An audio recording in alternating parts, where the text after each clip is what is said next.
Hello, physiotherapy colleagues. Today we're going to discuss a patient case as he was diagnosed with a rare cancer called multiple myeloma. Sean Cooper is a 42-year-old single male who has been transferred to us at Westmead Outpatient Clinic 2 days ago, referred from the oncology center next door. He is level 1 on the autism spectrum disorder and has been diagnosed with stage 1 symptomatic multiple myeloma. Sean Cooper lives with his cat Thor in an apartment building with elevator access. He enjoys playing video games, has a BMI of 16, and spends most of his time indoors, unless he's at work as a bricklayer. But about 10 months ago, he went on disability due to increasing pain. Sean came to Westmead Outpatient Clinic back in January 2021 with a 4-month history of increasing thoracolumbar pain. Sean did not have any trauma and some red flags were noted, so I referred him back to his GP after some education about pain management strategies. X-rays showed compression fractures at T12, L1, and L2, and after 8 weeks of rest, a follow-up X-ray showed no signs of healing. A DEXA scan result showed osteoporosis at T12, L1, and L2, with T-scores and Z-scores ranges are labeled here for you. Sean was treated with 2 medications in order to increase bone mass. However, it was unsuccessful.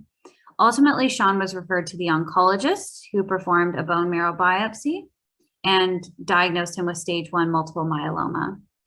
Prior to starting chemotherapy, Sean was put into a lymphedema prevention program, and he had a baseline SOZO LDEX score of 1.6, and on reassessment yesterday, his LDEX score hit 13.8, and there was notable swelling in his bilateral lower limbs. Multiple myeloma is a type of bone marrow cancer arising from plasma cells, which are normally found in bone marrow. Normal plasma cells produce antibodies or immunoglobulins in order to help fight infection. In myeloma, abnormal plasma cells release only one type of antibody known as paraproteins.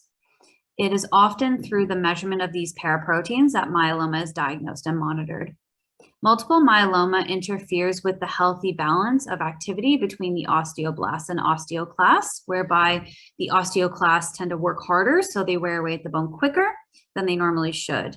Plus, multiple myeloma inhibits the osteoblasts from rebuilding new bone, so spinal bones become weakened and more vulnerable to fracture. The result is an overabundance of these monoclonal paraproteins, or M proteins, and 65% of individuals have what's called immunoglobulin G, whereby there's a heavy G protein attached to that immunoglobulin. The 2021 Australian statistics showed around 2,400 people being diagnosed with multiple myeloma, and it's estimated that multiple myeloma made up about 1.6% of all new cancer diagnoses. These are some of the signs and symptoms for multiple myeloma. However, we're going to dive into the ones that only apply to Sean.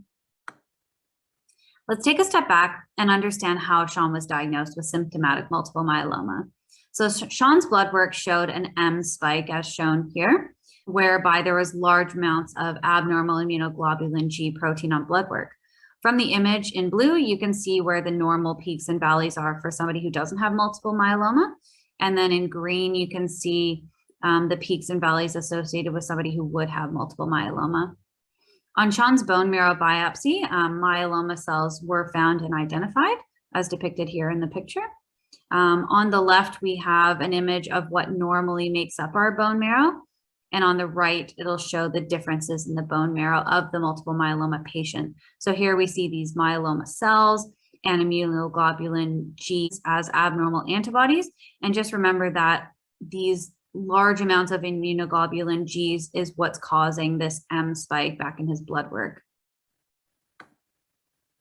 The way symptomatic multiple myeloma is diagnosed is by a clonal marrow plasma level greater than 10% and how many myeloma defining events an individual has, and they must have at least one. Sean had 2 myeloma defining events, including high serum calcium levels and low hemoglobin levels. Sean has been receiving Cyborg chemotherapy 1 time a week for 8 weeks and has about 8 more weeks to go in his initial round of chemotherapy. He's also receiving an injection of Zometa to strengthen his bone 1 time per month. He's also been prescribed 4 medications to counteract the effects of his chemotherapy. So his first medication is an anti-nausea. Second one is a medication to prevent infection. The third one is a corticosteroid, and the last one is a cancer-fighting medication. His oncologist has recommended a stem cell harvest after completing this cyborg round of chemotherapy, followed by a high dose of chemotherapy called melphalan, and then at the end, he will receive a stem cell transplant. The main thing we need to be aware of during treatment is all of these side effects associated with his chemotherapy and his corticosteroids. An important role as physiotherapists as Sean progresses with this disease includes prevention and management of skeletal muscle wasting, cancer-related fatigue, and pathological fracture prevention. Regarding cardiorespiratory fitness, we should consider aerobic exercises such as, treadmill walking or stationary cycling, starting at 15-minute bouts at an intensity of 50% of heart rate reserve. We can monitor this with a heart rate monitor in clinic, and then at home, probably the rate of perceived exertion scale is sufficient enough to make sure that he's safe. Resistance exercises should be individually tailored and target all major muscle groups for both upper and lower body. Ideally, we should aim at our typical 3 sets of 10 reps kind of thing. Goodman et al. Showed that exercise interventions are effective at improving function while both decreasing muscle wasting and cancer-related fatigue for multiple myeloma patients. And Groeneveld et al. Noted that exercise gave beneficial effects on stem cell harvesting and blood product support, which will be important for Sean in 8 weeks' time. To treat Sean's bilateral lower limb lymphedema, we can approach this with compression bandages. I'd recommend a compression garment for 4 weeks for 12 hours per day, as evidence shows that this treatment prevents lymphedema from getting worse. We'll reassess him in 4 weeks using the SOZO. We can measure Sean's fatigue using this FACIT, which is a fatigue subscale of a functional assessment of chronic illness therapy, whereby lower scores indicate poor quality of life and higher scores indicate higher quality of life. The DAS-21 can be used to manage his psychosocial factors for anxiety and depression. However, at this time, his oncologist has said that Sean is in good spirits and optimistic about his diagnosis. Finally, we need to monitor those side effects from the previous slide for his chemotherapy and corticosteroids.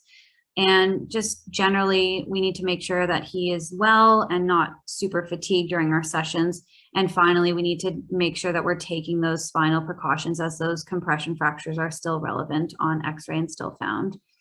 Please let me know if you have any questions regarding Sean's condition or his management going forward. Thank you very much.